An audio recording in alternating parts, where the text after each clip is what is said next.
Form number 6 নতুন ভোটারের নামে লিস্ট তুলতে হয়। ফর্ম নাম্বার 7 তারা নিয়ে ঘুরবে, আমাদের মধ্যে তো অনেক ভোটার মারা গেছে, এটা ফিল আপ করবে তারা। ফর্ম নাম্বার 8 কি সংশোধনীর জন্য, সে নামের বানান টানানো হতে পারে, অ্যাড্রেস হতে পারে। আপনাকে শুধু ভোট কাটার জন্য কি তারা আসছে?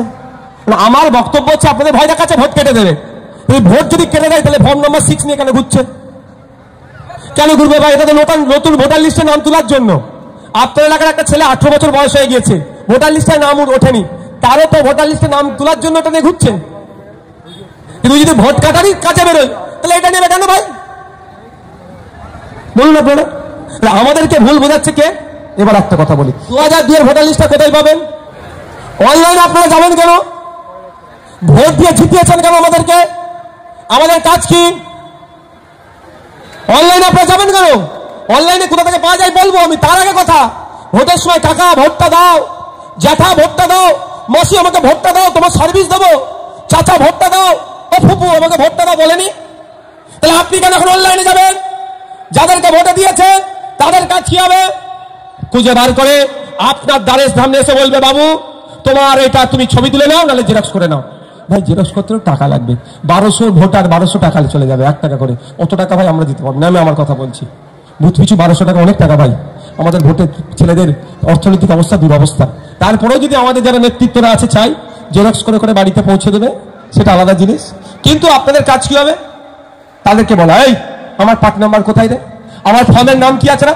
2002 আপনারা যারা সাধারণ মানুষ শুনছেন, যারা সাধারণ মানুষ শুনছেন, আপনারা আপনাদের জনপ্রতিনিধিকে বলুন, আমার ভিডিও যারা শুনছেন তাদেরকে বলবো, আপনারা আপনাদের জনপ্রতিনিধিকে বলুন, সেই বিজেপি হতে পারে, তৃণমূল হতে পারে, সিপিএম হতে পারে, আইএসএফ হতে পারে, কংগ্রেস হতে পারে, অন্য কোনো দল হতে পারে, আপনারা আপনাদের জনপ্রতিনিধিকে বলুন 2002 এর ভোটার লিস্টের খোঁজে আমাকে বার করে দাও। ভোটের সময় গেছে কাকা জ্যাঠা মামা চাচা মাসি পিসি বলে ভোটটা নিলে, ফুফু খালা করে ভোটটা নিয়েছো, আজকে আমি বিপদে আছি, আমাকে তুমি গল্প শোনাচ্ছ, অনলাইন থেকে বার করে নাও। ও গল্প যদি আমাকে তুমি এখন শোনাও, তুমি যখন 2026-এ ভোট চাইতে আসবে তোমাকেও কিন্তু আমি অনলাইনে ভোট দেওয়ার কথা বলবো। কি গো, আমি একটু অন্য নেতাদের থেকে তো উল্টো ভাই, আমি একটু মানুষের ভয়টা কাটাতে চাই আর মানুষের ক্ষমতাটা বুঝাতে চাই। আপনারা হচ্ছে গণতন্ত্রে নেতা বানানোর, আপনার হচ্ছে কারিগর। আপনি না ভোট দিলে নওশাদ সিদ্দিকী মেলে নয়, তাহলে নওশাদ সিদ্দিকীর কাজ কি হবে? আপনার বিপদে অন্তত পাশে থাকা। সুদিনে না থাকতে পারলেও বিপদে থাকবো, তার জন্য আমি ছুটে এসেছি, বুঝিয়ে চিৎকার চেঁচামেচি করে বুঝাচ্ছি কেন আপনাদের। প্রথম কথা, আপনার মন থেকে ভয়টা কাটান, মনে হলে নিজেই বার করে নেবো, সহজ, কাউকে তেলে লাগাতে লাগবে না, কাউকে তো পেলেন না। আমি কি বলছি বুঝাতে পারছি? সব জনপ্রতিনিধিরা আপনাকে এড়িয়ে গেল, আপনি নিজে খুঁজে পাচ্ছেন না, আপনি কি বিষ খেয়ে নেবেন নাকি? বলে ঘুরে দেবেন নাকি? একদম নয়, সর্বশ্রেষ্ঠ আমি আছি, আমাদের তো হেল্প নাম্বার আছে, ফোন করলে আমরা এখান থেকে দরকার লাগলে খুঁজে দেবো আপনাদের। ফোন করবেন, এখান থেকে আমরা খুঁজে দেবো আপনাকে, কিন্তু উল্টো পাল্টা কোনো ভুল পদক্ষেপ আপনারা নেবেন না।